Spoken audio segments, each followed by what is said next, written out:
am going live today to talk about haunted travels that I've been going on in the past year. So this is going to be October 2022 into October of 2023.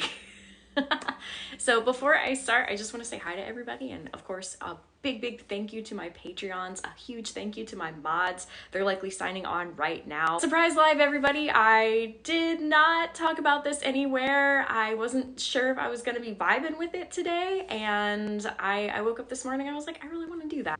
Are spirits just demons and mediums are against the Bible? I actually know a lot of mediums who affiliate themselves as Christian, or I would say define themselves as Christian. You can be both. Kira Wolf, happy Halloween!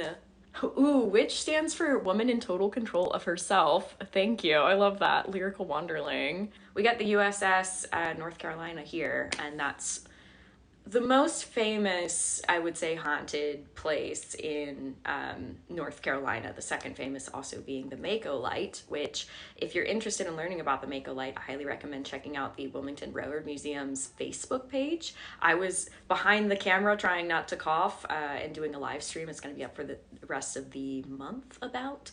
But that was at one time our most famous haunted spot. It is actually a light. Before it went away, before they pulled up the tracks, they actually caught it on really cool like devices of the time. You'd have to check out the live to learn about that, but they've got some incredible evidence of that light, which is just so cool. And that's like, maybe it's not even 40 minutes down the road from here. So we've got all the haunting stuff in Wilmington. That's why I love living here. I love being able to share those stories with everybody. I do not have a podcast. Or am I going to be on a podcast? I was on one recently. On Wednesdays We Talk Weird. That one came out last Wednesday. And if you want to check out other podcast episodes that I've been on, if you go to the media page on my website, it has a bunch of things as well as other media things I've been on. I've been in the local news, both the paper as well as one of the local news stations. And I've also been on some kind of tabloid magazines. So any of you folks in the United Kingdom who've seen those, they had some really catchy titles that I didn't know that's what they would be titling it as, which were not untrue, but not how I would describe my stories.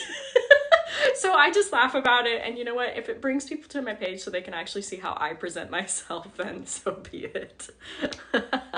Thank you for listening to the podcast. Remember your spiritual hygiene. The veil is thin and it's going away.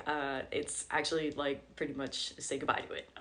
But yeah, anyway, that's not a bad thing. It's just a chance for all of us to become more aware of our own abilities, our psychic skill sets. Everybody has them. It's just figuring out what your language is and finding understanding in that rather than finding fear. So that way you can cleanse as needed and you can shield as needed, you can ground as needed. I have a lot of content on that between here and my YouTube. I also teach courses on my Patreon about that. So please understand, I don't say that to be sensational. I say that because, hey, it's best to know about these things so that we can understand them, we can work together, and we don't have to fear them. So a lot of people had some funny dreams last night. Yeah, welcome to it. I hope you deconstruct as well as you can. I always say if you need help deconstructing, I've got this right over here, my Dream Space Journal. So P.S. this is not entirely a pitch. You can see the pages, on my website if you want. So understand, I'm not just like, and then you will understand your dreams if you get this. I think you will, but also I understand time's tough for everybody. So if you just want to check this out on my website, it's got some good tips. If you want to make your own journal, you're welcome to do so. But you know, supporting things like this, supporting my Patreon also allows me to be able to go live in the middle of the day and tell stories to y'all. So thanks for everybody who has been supporting me in whatever ways that you have. I super appreciate you. Yeah, as I said, check out my dream journal, or at least check out the pages. It's rather than looking up all the meanings like and outsourcing the meanings for that, it talks about insourcing. So figuring out what things mean to you. Like, for example, some people would consider snakes in a dream a bad thing. For me, working with Hermes, snakes can be a sign of Hermes. So they can also be a sign of intelligence, of further understanding, that kind of thing. So while you can look at definitions, my dream journal focuses on how you feel about things and how that affects how you're feeling. It's all psychology. So, oh, thanks, ma'am. So anyway, didn't mean to get on that. I want to get into travel stories, and a lot of these things, in fact, I think most of them are available on my YouTube if you want to do a deep dive and like look at all of these episodes of Live on Location. That's all the Live on Location playlist on my YouTube. But yeah, I wanted to focus on between October of 2022 and October of 2023, where we are now, because I have been all over the place.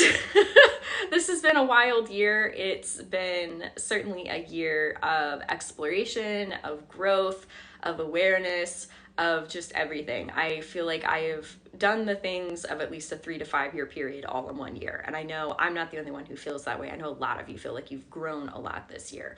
And yeah, for me, an important part of what I did this year was I traveled. And part of that travel was to reclaim who I was, to reclaim my money and give myself permission to what I could do with my money. I talked about this on the Money Blocks video that I did with Krista Lynn, which is the recordings now on YouTube. But I used to feel like spending was bad. So I would hoard all of my money, even like it was just like a thing, and I've been deconstructing it for years. It comes from me being in between housing, but that's a whole other story. You can watch that live over there. But yeah, part of me traveling was reclaiming access to my own money that I had made. It was also a part of reclaiming myself. And it was also a way to meet other people and to meet ghosts and to create more content for all of you. And a lot of that content, some of the reenactments are now here. So in regards to that, let's go chronologically. I'm going to start off in Charlottesville, Virginia. That is when I went to Monticello. Oh, thank you, Lori.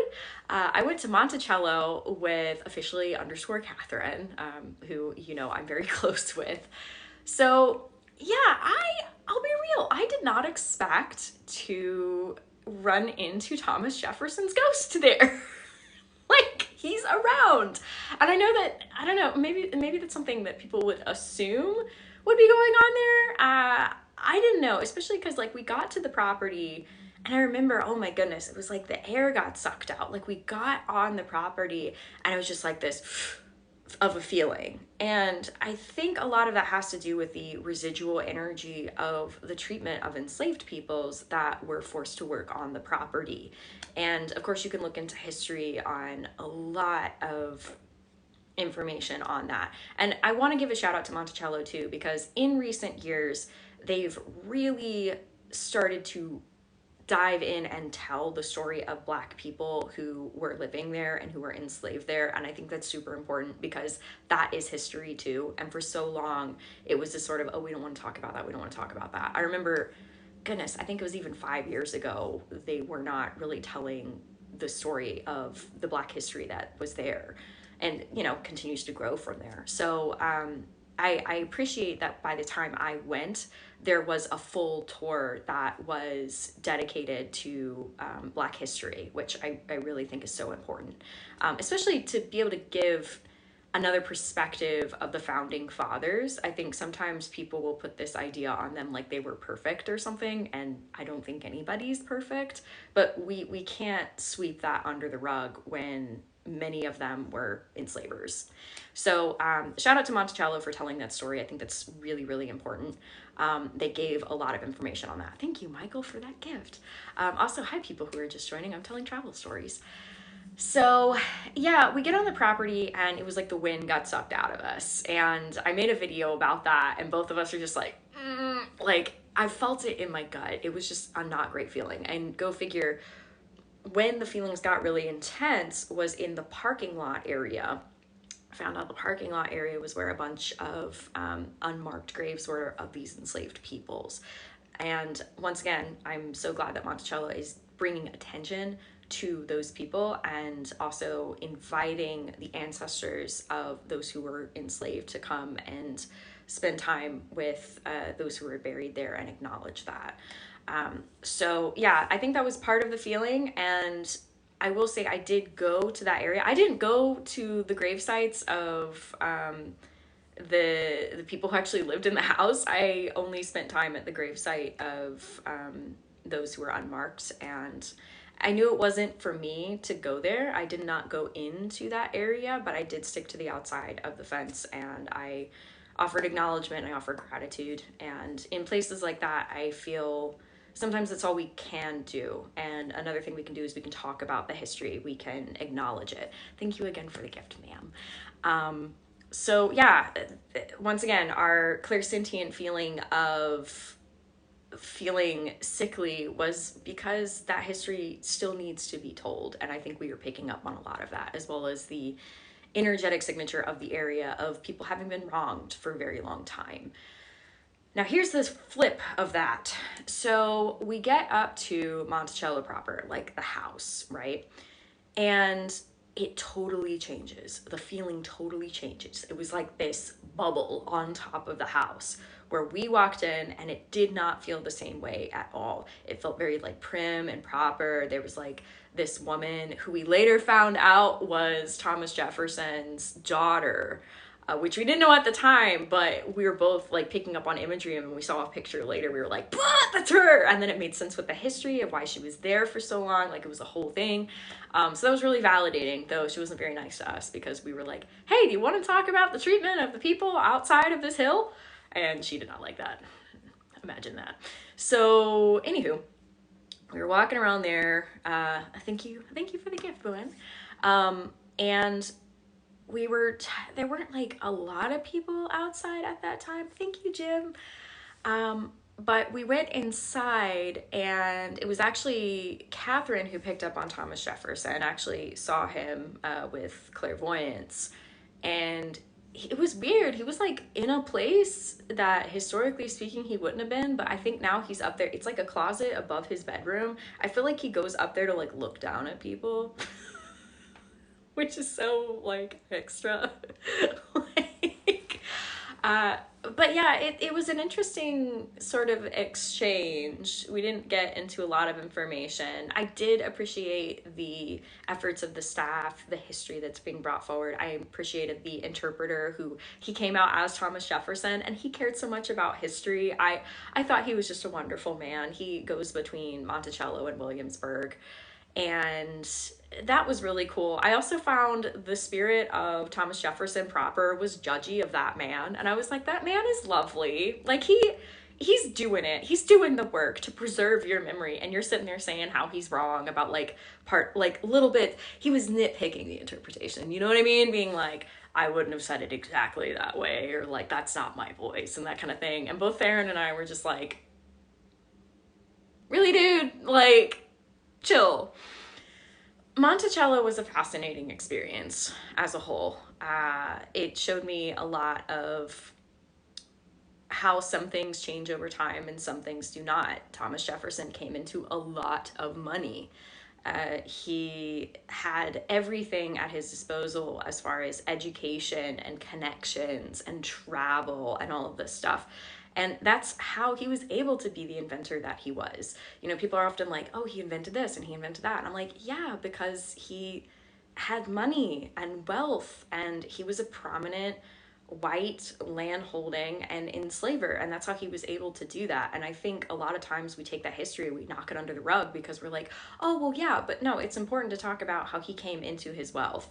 And then by the time he passed, all of it was gone. He was entirely in debt. That was entirely on him. So I guess what I'm saying in all of this is like, sure, give recognition where recognition is due, but there's an entire story that I feel we also should be talking about in regards to not only Thomas Jefferson, but also the founding fathers, because we should be looking at them from a realistic lens, in my humble opinion, not the lens of like, wow, you did this, so you can do no wrong. I'm like, no, it's history. We should be hearing history from multiple sources, and we do have those sources. For example, one of his children, outside of his marriage with, oh goodness, her name, Sarah, I believe, actually wrote up an account of some of the things that were happening, and that should have been in the historical sources for years. But because he was not entirely a white man, he was only partially, I think, a fourth white, that story was not told until recently. So that's what I'm saying. I love history, but I do want to hold accountability where it needs to be held, and just to look at it from a lens of all perspectives whenever possible, not just the victors, so to speak. So yeah. Yeah, I'm checking in with the comments. Thank you, thank you. Sleepy Hollow, yeah. I have not been. I want to go. Um, yeah, it's a good point. Antoinette said, wouldn't surprise me, Americans still had notability ideas from Europe. Yeah, it's kind of like a double standard, you know, for people to come in and be like, we don't want to be kings and that kind of thing, which they weren't, though. uh, on the wealth perspective of things, it is something worth looking at. So yeah, some of you have been around since Monticello. Yeah. Yes, absolutely. Ma'am said there are many factors in history that are overlooked because of power, status, and money. Absolutely. Yeah, you found me again. Yay! The next place that I went that I want to talk about is Richmond, Virginia.